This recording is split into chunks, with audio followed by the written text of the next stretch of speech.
Lane Kiffin might be one of the best coaches in all of college football. In the 4-year run under Kiffin, Ole Miss has played 13 teams that finished with 9 wins or more. In 2023, this team had to deal with a monster of a Georgia team on the road.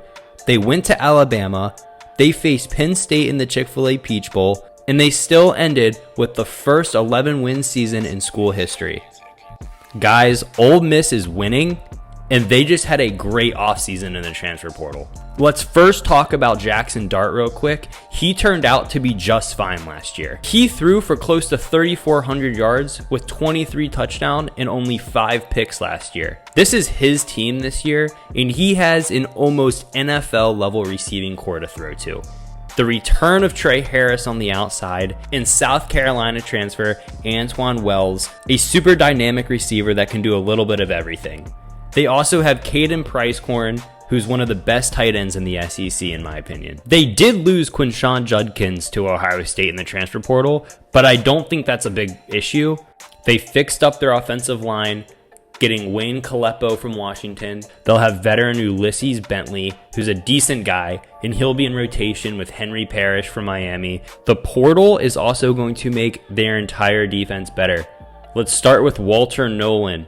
This Texas A&M transfer is special. They had a strong pass rush last year. Both of those guys are going to be coming back. And the linebacking core is loaded with options. Kari Coleman, he's a solid part of the defense. Santarine Perkins is a factor on the outside. And they also received Arkansas transfer Chris Paul for the middle.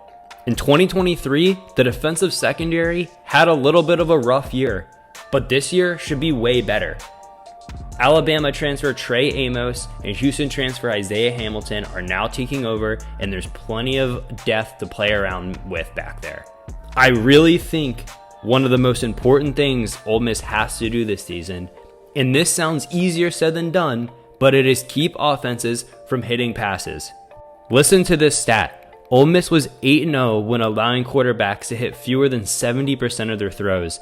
Out of the 5 games against teams that did hit that 70% mark, there were only 2 losses, and the other 3 games were decided by a touchdown or less.